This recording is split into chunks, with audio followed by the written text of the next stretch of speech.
NBA exec didn't hold back when discussing the flaws surrounding the team's roster, saying they're not very good, they're old, they're poorly put together as a team. LeBron, as he always did, brought in a bunch of guys he wanted to play with instead of who he should play with. Who said this? Shannon, how much truth is there to what this exec is saying? There's some truth to that. The mere fact that Russell Westbrook is on this team lets you know it's not well put together. Hell, I didn't need an exec. I didn't need somebody that does this for a living to tell me this team isn't well put together, Skip.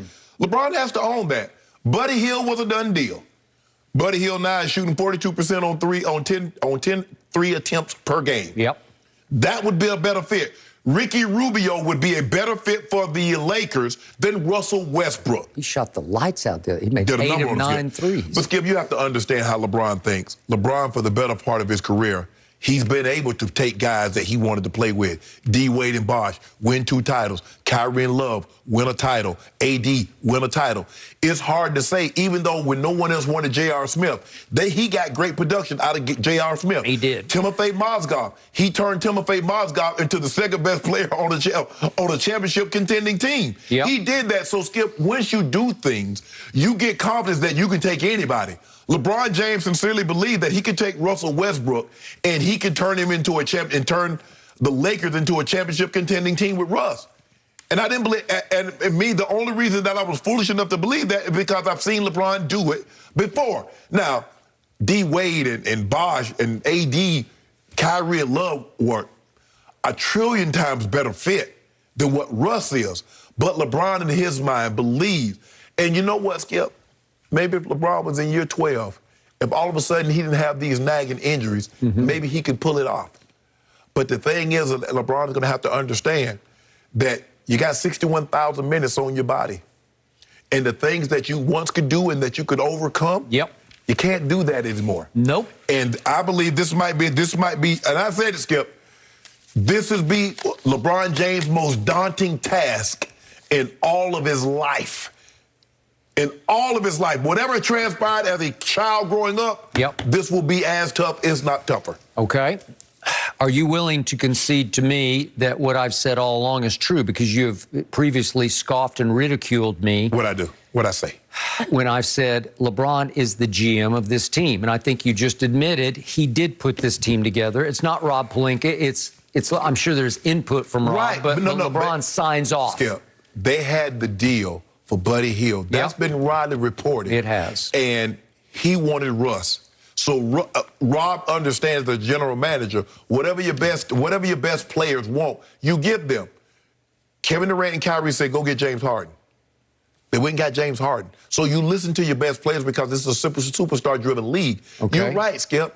Buddy Hield would be much, much better. Okay. But that's not what we have right now. No, he did not want to play with Buddy Hield. And yet I also told you before the year started, this was a very shrewd move by a shrewd operator in LeBron James, because Russ gives him a double-edged sword. If he could actually win a championship this year with Russell Westbrook, people would go crazy. To me, it would elevate LeBron into the GOAT conversation. You say he's already the GOAT. I say he's the phony GOAT. But it would elevate him in, just from my side of the table. I would then have to seriously consider him in the GOAT conversation. Right. Because to overcome this disaster of a player, this first ballot Hall of Famer who can't shoot, can't pass, has no feel for basketball. He's just a triple-double machine. If you could overcome that, I'm in awe. I'm genuflecting over here. I'm not worthy for LeBron. But you're asking him to overcome a lot, Skip, because he's still going to have to play well. And now you got to overcome the other team and a guy on your own team. I agree. But if you can't, maybe it's injuries, whatever, attrition, age, whatever. But if you can't pull it off, you're also shrewd enough to know that Russell Westbrook will be the ultimate scapegoat for the quote-unquote GOAT, because Laker Nation is already, you talk about in the crosshairs, Russell Westbrook, he is begging to be the scapegoat this year. He is...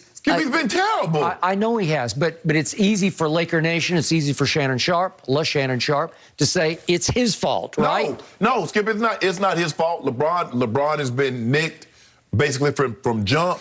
Russ has been terrible. AD stays Nick. So, LeBron says, the practice court, but they can't get on the practice court because LeBron's hurt. Yep. And then how much can AD practice when he's dealing with a knee, dealing with a shoulder, dealing with stomach issues? And Russ is just all over the place. Skip, Russ is only a fit for him and 4 other dudes that's really not going anywhere. Yep. But if you try to win a championship, that's not the guy. Okay, so just for the record, already, I know we're still early in the season. Yeah. Russ is running away with the turnover lead in the NBA. Yeah. Number 1 by far. And it's going to get worse because if LeBron's not there to take the ball out of his hands, guess what? Can he overcome it by making free throws? No, Russell Westbrook is making 63% of his free throws. That ranks 100th of 103 players. What? This is your point guard. Yeah, what about threes? Okay, how about threes?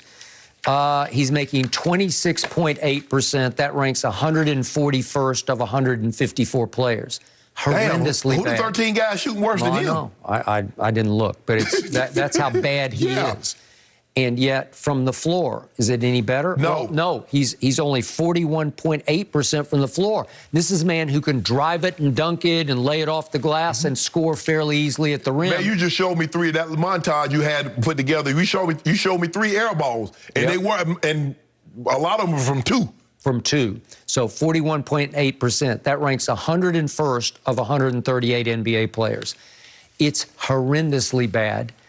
When I nicknamed him long ago Westbrick, it has never applied any better than it applies right now because he is completely out of control as a shooter and a passer. Skip, you might could overcome a guy that turned the ball over. You might could overcome a guy that doesn't shoot the 3 or doesn't shoot from the field well. But if that guy is the same guy that turns it over, that's not efficient, how do you overcome that when the guy plays that many minutes? Because, Skip, if the guy's a role player, you could, reduce his minutes. Russ is a starter. Russ plays 35 minutes.